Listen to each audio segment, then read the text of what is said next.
You know, everyone always asks me about my favorite PS2 games, as it is my favorite game console. And while I could go on and on about all my favorite games that I love and cherish, I thought about it and said to myself, why not just make a video on underrated PS2 games? Games that don't get anywhere near the credit I think they should deserve, or games that flew completely under everyone's radar in favor of common or popular, or even highly praised titles that really everyone knows about. Now, fair warning before I even go on, this list is just that. A list. It's merely my own opinion, and it will vastly differ from yours, another YouTubers, or even your friends. So please do not be upset about a game that either is or is not on this list of mine. And this isn't in any specific order either, so we're gonna get started here with one of the very first PS2 games I've ever played. When I was little, I hated this game at first. The whole concept of a flight simulator without combat sounded boring and pointless, until I kept playing it and began appreciating Sky Odyssey on its ability to make a flight simulator addicting, engaging, and of course, fun. There's plenty of modes to choose from and planes to unlock, and you can even customize your planes as well to a degree. Adventure mode was the most fun for me. It puts you in a series of missions where you are searching for map pieces needed to find the legendary Tower of Maximus. And those missions involve you performing various deeds, such as landing on an aircraft carrier in the middle of a very bad storm, refueling your plane while in midair, navigating through caves, tons of different stuff. And each mission ranges in terms of how difficult it is, and yes, there is quite a bit of a learning curve. You're probably going to fail missions quite often until you start to grasp the way the planes react to weather and your movements. And some missions can be a bit slow and methodical, while others will leave you on the edge of your seat. When you complete a mission, you'll be graded on how well you did. Higher scores result in more parts being available for your planes. Receiving a perfect score is not easy, and usually took me a couple times before I was able to perfect a level. The game itself is typically very easy to find, and it's a very cheap game these days. It's definitely one of those games you're either gonna love or hate. There's no real in-between with this one. And it may not look all that great at first, however, give it time to soak in, and who knows, you might find this to be every bit as much of a hidden gem as I do. When you think of a great horror game on the PS2, typically what comes up in most people's minds would be Resident Evil, Silent Hill, Manhunt, maybe even The Suffering. The horror game that absolutely should be talked about more is Fatal Frame. I've played probably 100 or so horror games, and Fatal Frame is one of the best and scariest ones I've ever played. And the problem with horror games of late, especially in the PS4 and Xbox One generation of games, is that they focus so hard on jump scares to the point they become obvious or even boring. And Fatal Frame excels in just about every aspect of what makes a good horror game. The eerie and unsettling atmosphere, the unnerving sound design that makes you question your every move, and the gameplay. It's not very often where I find myself getting nervous or hesitant in a game like this, but Fatal Frame is one of the very, and I mean very few horror games that was able to perfect this and put me on edge. Fatal Frame is a Japanese survival horror game set in the mid-80s. Your brother disappears after he explores Hamuro Mansion in search for a famous novelist. You end up going into that creepy mansion to find him, and along the way you come across an old camera with mysterious powers that help you fight off the evil spirits that lurk inside the mansion. And during your time, you end up figuring out what happened to the others who stepped foot in this building, discovering their fate and how they died. Right off the bat, you're going to notice a lot of similarities to Fatal Frame and Resident Evil. The camera design, the character movements are basically the same. The way you pull up and view the map, The way you interact with objects and even puzzles is very, very similar, but the thing is, it works so well with the pacing and the gameplay of Fatal Frame that I couldn't imagine this game with really any other style. It's brilliant in its ability to take core elements from something like Resident Evil while at the same time making it fresh and exciting. Regardless of the similarities between the two games, they don't play the same whatsoever, and one could argue that Fatal Frame raises the bar on its ability to be a compelling, enjoyable, and most importantly, much more frightening than most other horror games of its time. Unfortunately, sales were not good for Fatal Frame from what I understand. I don't even think it reached 100,000 copies sold worldwide. I thought that was very weird too, because even with the terrible sales, they still were able to release a few more titles to the series. And while Fatal Frame 2 and 3 are also great PS2 games in their own right, I still think the original is the best. And if you love horror games, it's absolutely a game, as well as a series, I think you should look more into. Alright, I know what some of you are thinking. Yes, of course it has glaring flaws, but I can't help but love this game, and it upsets me that it's even considered a forgotten gem in the PS2 library. You play as a wandering samurai who makes his way into a village called Rokotsu Pass. There's heavy tension between two neighboring samurai clans as well as the government, who are all fighting for control of the village. The story can be completed in about an hour to 3, but thing is, there are 6 different endings to the game. It has a branching storyline, and any action you make during the game can affect the story's outcome.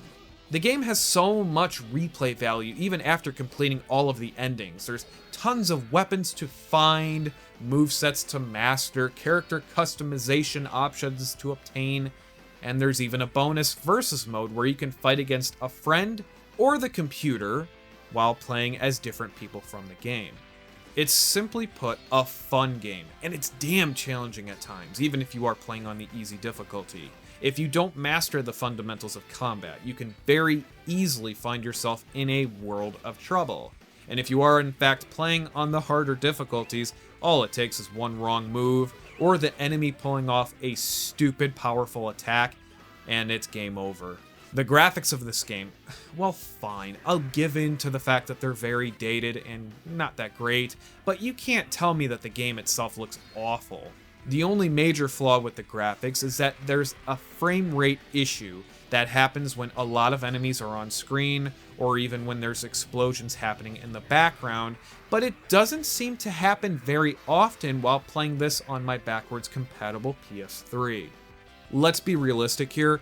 Way of the Samurai is not meant for everyone. Like Sky Odyssey, it's gonna be one of those love or hate type games.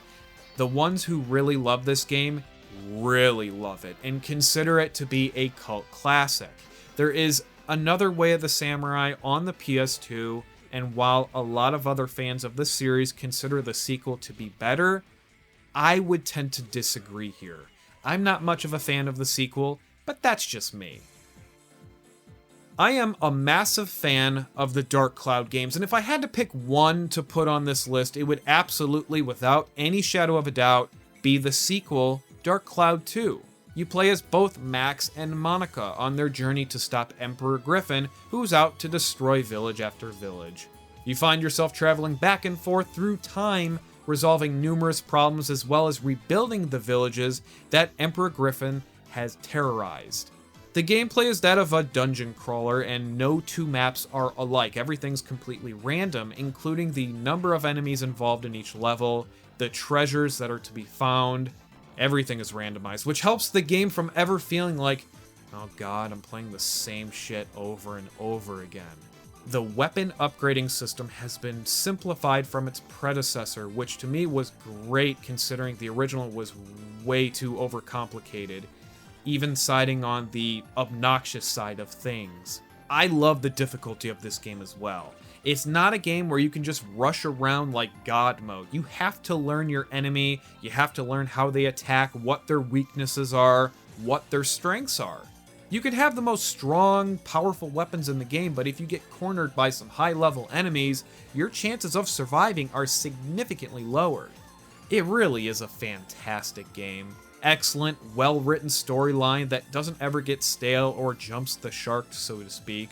The graphics, the acting, the music are all wonderful, and of course the gameplay is superb. Dark Cloud's biggest problem is that it was significantly overshadowed by other well-known RPG games of the time. And while yes, even though Dark Cloud 2 won Best PS2 Game of 2003 by GameSpot, as well as a couple other awards by various publications, it was never considered to be a popular title. I honestly don't know a person in my personal life, or with any of the gaming friends I know online, who even heard of this game before. So not only do I feel that Dark Cloud 2 is criminally underrated, it is also my favorite PS2 game ever made. I would go as far as putting it in my top 3 favorite games of all time.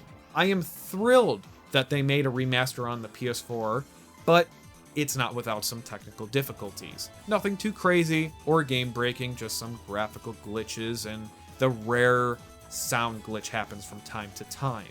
Regardless, it's still an amazing game that I know for sure I will be playing for the rest of my life.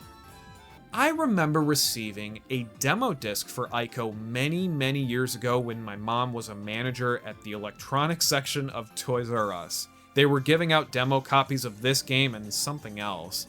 I remember popping in Aiko, and instantly I was hooked. I never actually purchased this game until many years later, only because I had such a difficult time finding it. The game follows Aiko, the main character who gets kidnapped by some warriors and is brought to an abandoned castle to be sacrificed. He winds up escaping, and as he's roaming throughout the castle, he comes across a strange girl who he cannot understand, as she speaks a foreign language. Your main goal now is to escape the castle with your newfound friend, while at the same time fighting and defending her from all these shadow warriors. Aiko is an incredible game, with brilliant graphics and an amazing sound design for its time. It's very much a platformer, has plenty of challenging and interesting puzzles that you will come across, although the puzzles don't really take away from the game whatsoever, meaning that, you know, sometimes when you play a game like Aiko, there's puzzles involved, and they seem to be, I guess, for lack of a better term, they're thrown in there without any rhyme or reason.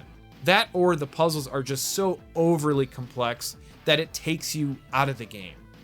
Well, in Aiko, the puzzles have a reason to be there, and unlike all those other games, the puzzles brought in a sense of immersion that the other games lacked. Aiko is actually a very simple game to its core, but it's made so well that, again, Aiko is just a brilliant game.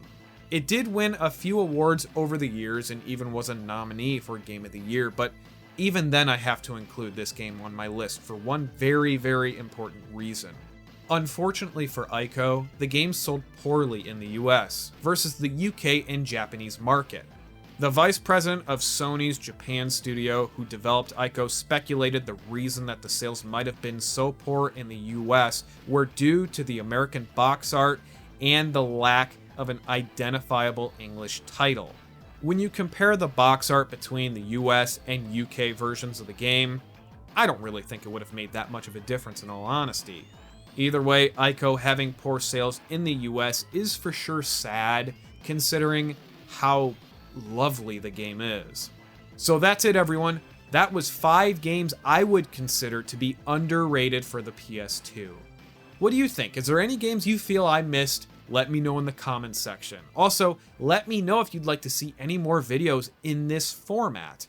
Anyway, guys, thank you all so much for watching, and as I always say, take care.